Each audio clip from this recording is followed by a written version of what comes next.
Dhaka metropolitan এলাকার ভেতরে একটি বড় বাস স্ট্যান্ড রয়েছে, সেটি মহাখালী বাস স্ট্যান্ড।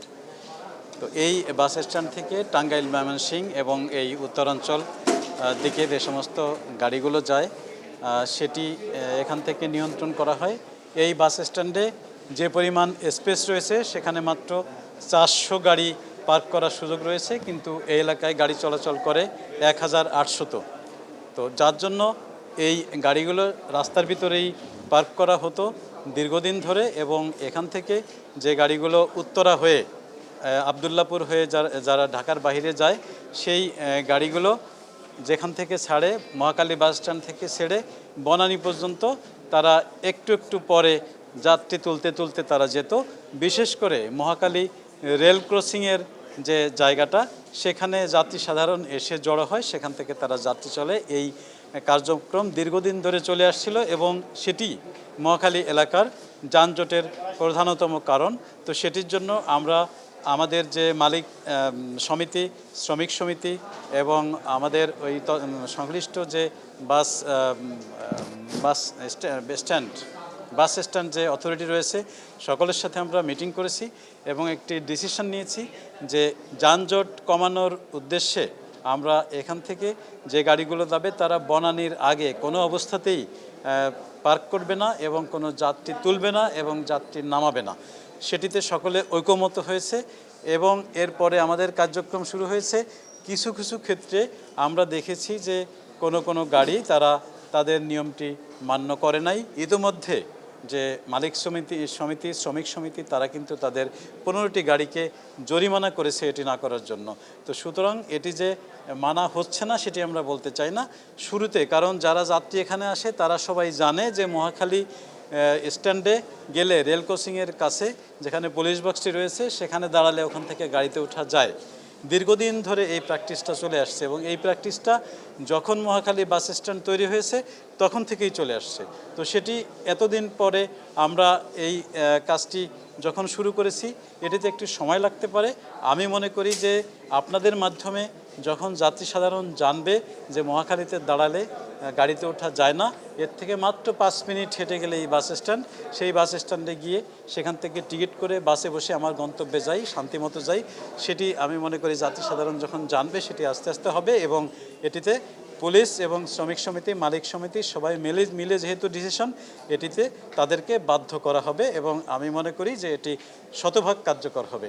আমরা আপনাদের সহযোগিতা চাই। যিনি গাড়ি চালান তিনি কিন্তু রাস্তার অবস্থা বুঝে গাড়ি চালান। আমাদের ঢাকা মহানগরীতে গাড়িগুলোকে, বড় গাড়িগুলোকে 40 কিলোমিটার গতিবেগের সীমা দেওয়া হয়েছে এবং মোটরসাইকেলকে 30 কিলোমিটার গতিবেগের সীমা দেওয়া হয়েছে এবং অন্যান্য আরও যে গাড়িগুলো আছে বিশেষ করে কাভার্ড ভ্যান, ট্রাক, তাদেরকেও 30 কিলোমিটারের গতিসীমা দেওয়া হয়েছে। আমি মনে করি যে যখন ড্রাইভার ড্রাইভিং করেন তখন তিনি রাস্তার অবস্থা বুঝে তিনি ড্রাইভ করেন। আর ওভারটেকিং কিন্তু আপনার বেশিরভাগ জায়গায় নিষিদ্ধ করা আছে। ঢাকা মহানগরী এলাকায় কোথাও কিন্তু বৈধ ওভারটেকিংয়ের কোনো ব্যবস্থা নেই। আপনার যেখানে ওভারটেক করতে হবে পরিস্থিতি বুঝে ড্রাইভার তার বুদ্ধিমত্তা প্রয়োগ করে পরিস্থিতি অনুযায়ী তিনি ওভারটেক করবেন, তাহলেই আমি মনে করি যে সুষ্ঠুভাবে এটির সফল বাস্তবায়ন সম্ভব। আমরা কিন্তু ইতিমধ্যেই ঘোষণা দিয়েছি, বিশেষ করে যে সমস্ত যাত্রীবাহী গাড়ি রয়েছে অর্থাৎ 10-20 জন 40 জন যে সমস্ত গাড়িতে রয়েছে, বিশেষ করে বাস, সেই সমস্ত বাসকে আমরা রাস্তায় আটকাবো না। এজন্য যদি সে গতিসীমা ভঙ্গ করে বা অ্যাক্সিডেন্ট করে তাহলে তো সে আটকাবেই, কিন্তু তার কাগজ চেক করার জন্য কোনো সার্জেন্ট কোনো গাড়িকে আটকাবে না।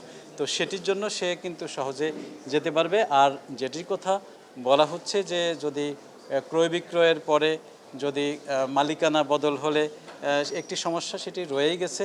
এটি আসলে বিআরটিএ কন্ট্রোল করে, পুলিশ সহযোগিতা করে আইন প্রয়োগের মাধ্যমে। তো আমরা যেটি উদ্যোগ নিয়েছি সেটি হলো আমরা বাস স্ট্যান্ডে যে সমস্ত বাস রয়েছে সেই সমস্ত বাসের কাগজপত্র চেক করে সেটি তাদের বিরুদ্ধে মামলা করা এবং তাদের বিরুদ্ধে আইনানুগ ব্যবস্থা করার যে কাজটি সেটি আমরা করব, এবং যাতে তারা বিআরটিএতে গিয়ে তাদের সব টাকা পয়সা জমা দিয়ে ঠিকঠাক মতো নিয়ম তান্ত্রিকভাবেই গাড়িটা চালায় সেই ব্যবস্থা করার জন্য আমরা ইতিমধ্যেই ঢাকা ট্রাফিক বিভাগ থেকে ঘোষণা দেওয়া হয়েছে। মহাখালীর যে বাস স্ট্যান্ড, আমি বলবো যে এই বাস স্ট্যান্ডটি যখন তৈরি হয়েছে তখন থেকেই এই সমস্যাটি শুরু হয়েছে এবং সেটি ক্রমান্বয়ে বেড়েছে। ওই সময় হয়তো 1800 গাড়ি ছিল না, এখন সেখানে 400 যেখানে ক্যাপাসিটি সেখানে 1800 গাড়ি রয়েছে।